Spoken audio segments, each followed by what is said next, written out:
Questions 12 through 17. Listen to part of a lecture in a psychology class.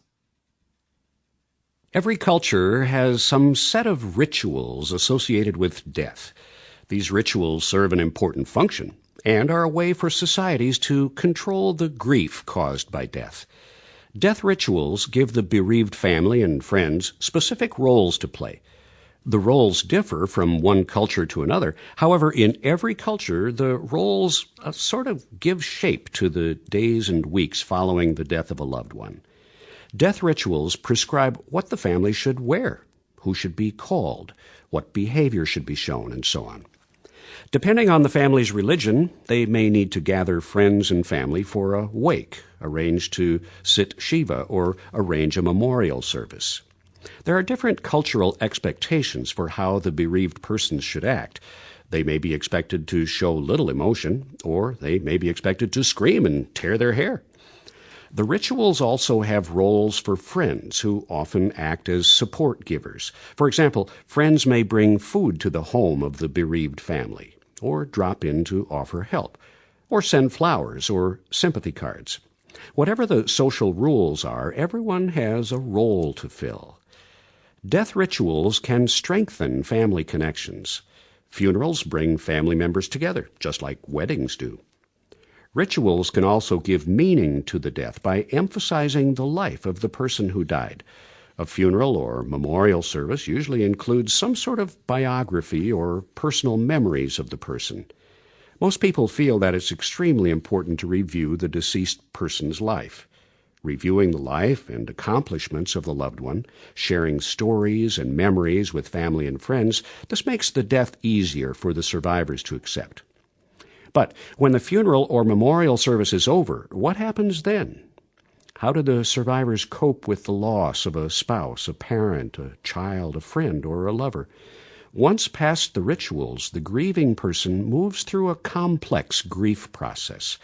One theory states that there are 4 stages of grieving: numbness, yearning, despair, and reorganization. In the first stage, the bereaved person feels numbness, a lack of feeling.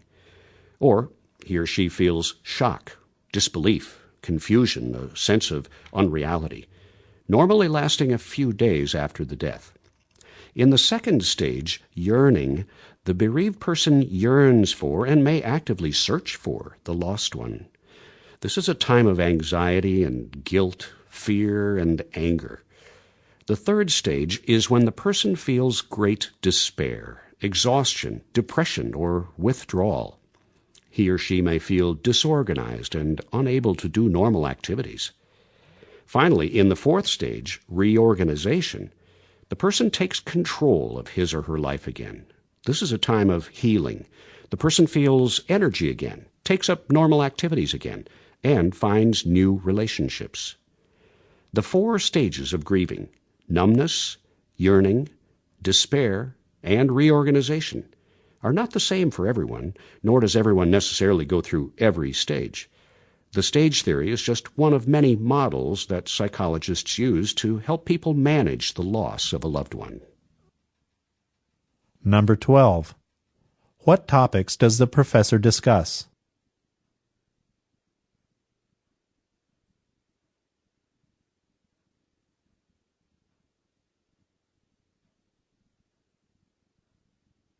Number 13.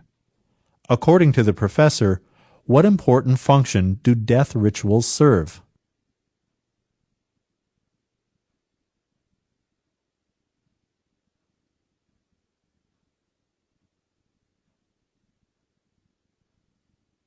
Number 14.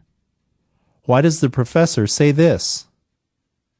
Depending on the family's religion, they may need to gather friends and family for a wake, arrange to sit Shiva, or arrange a memorial service. There are different cultural expectations for how the bereaved persons should act. They may be expected to show little emotion, or they may be expected to scream and tear their hair.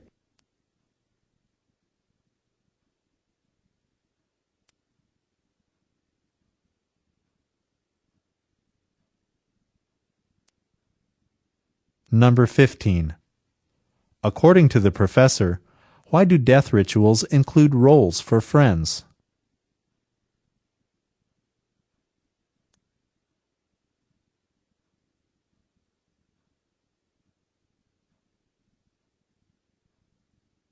Number 16.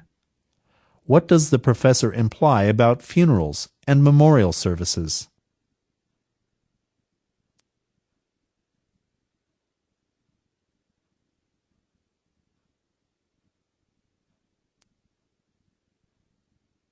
Number 17.